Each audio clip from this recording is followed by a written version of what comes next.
Speaking of debt, the Director General of the Lagos Chamber of Commerce and Industry, Dr. Muda Yusuf, says Nigeria's debt profile is unsustainable. According to Yusuf, Nigerians should be worried about the level of accumulated debt, as it appears the nation lacks the capacity to service the debt.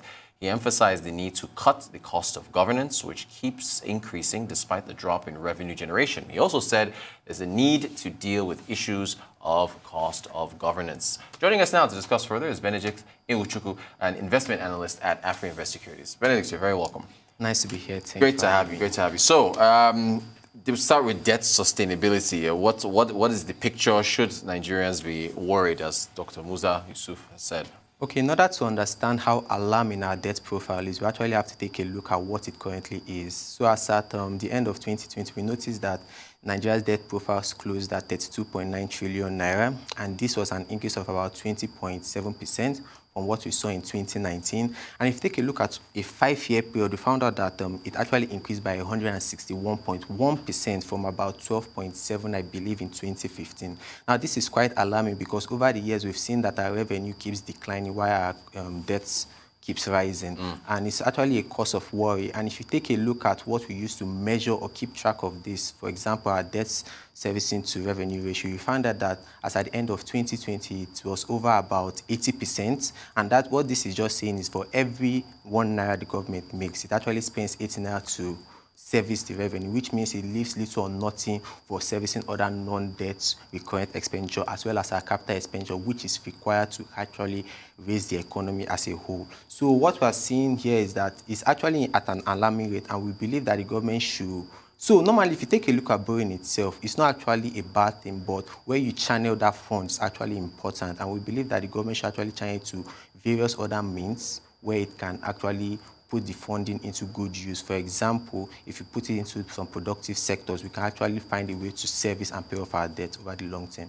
Great stuff. There's more borrowing down the line. So as far as the reality of our fiscal situation, is it that we don't have a choice, really? Well, like I said, so at the moment, Nigeria is currently dependent on the oil and gas sector for revenue outside the country, and that is one of the challenges we currently face at the moment. We need to kind of look for alternative means of revenue to support the government, aside oil and gas, as well as the taxes, which we already know that some Nigerians don't even pay tax, so it's actually quite limiting to an extent. So we believe that one way the government can, what we see now is that the government is just trying to, flex the muscle it has, given the DMO strategy over the next 4 years. We believe that they're just trying to kind of take, shall I say, an advantage of the fact that they still have some leverage to make it a little more borrowing. But we believe that that is not the right choice, as there are other ways or means the government can actually borrow funds to help develop the economy. For example, if you take a look at some infrastructure bonds, this can go a long way because the bonds are directly tied into the infrastructure or some milestones be set by the government. So anytime they need a certain fund for a particular project, then it is released, not released before the project begins.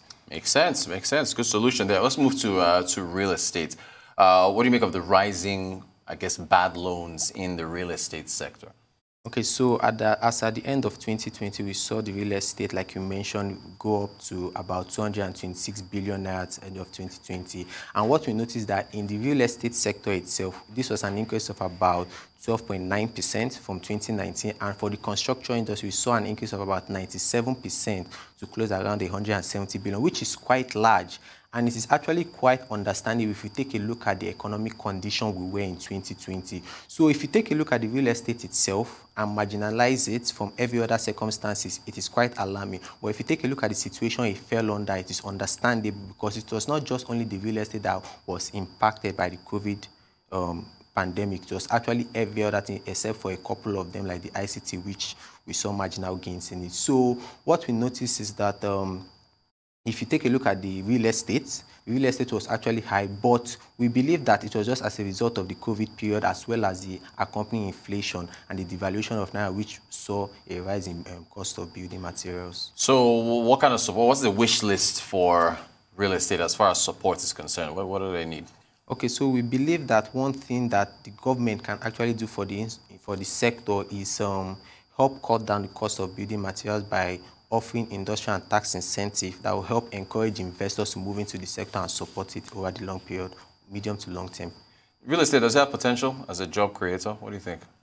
Yes, it actually does. It actually does. I mean, if you take a look at Nigeria, we would have a huge land mass, and the population is actually looking for ways it can find something to do. So we believe that real estate actually has the capability of being a job creator.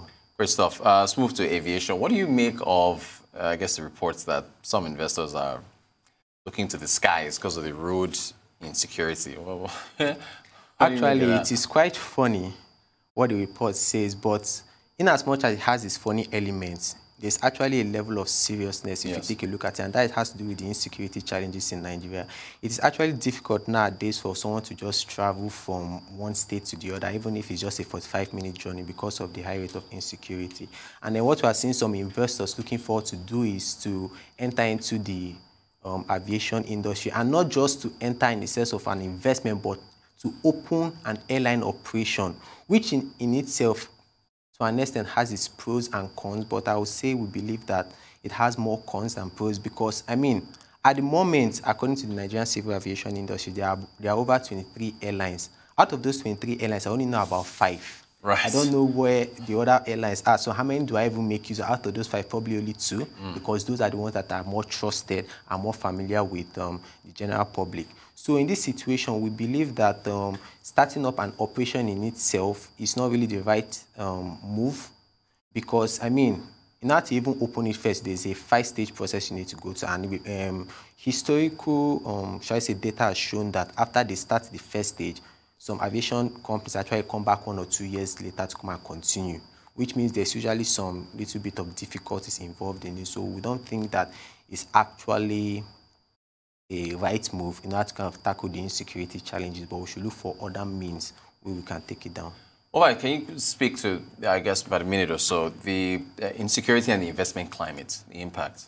Okay, so, I mean, it's quite forward if you think about it. Why would you come into a country or an investment or a company where there's a lot of corruption or insecurity happening? I mean, it stifles investment opportunities for foreign investors and domestic as well. You're uncertain on where to put your fund, because you don't know where it can. The risk is higher compared to the reward. And in a situation where it actually does pay off, it's actually a good thing. But what are the chances? And given the alarming rate of insecurity we've seen over the past, let me just say, a year since the COVID period started, I'm sure that no investor will really want to move into Nigeria until the government has put in place some policies or reforms on security agencies that could help tackle the insecurity. And I guess we're out of time, but you're hopeful that that will happen in a relatively rapid... Okay, we've got about a minute to go. So are you hopeful that that can happen at a rapid pace from the, I guess, from the government standpoint?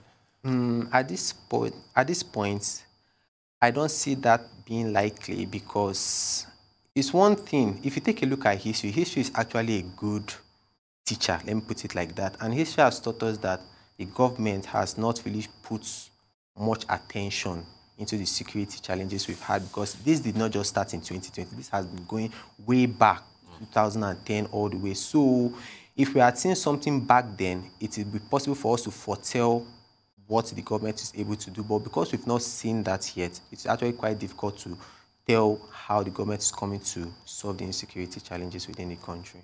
Great stuff. Benedict Eguchukwu, analyst at AfriInvest Securities, thank you so much for taking us through aviation, real estate, debt sustainability levels, and insecurity. A whole lot to tackle. Thank you so much for joining us.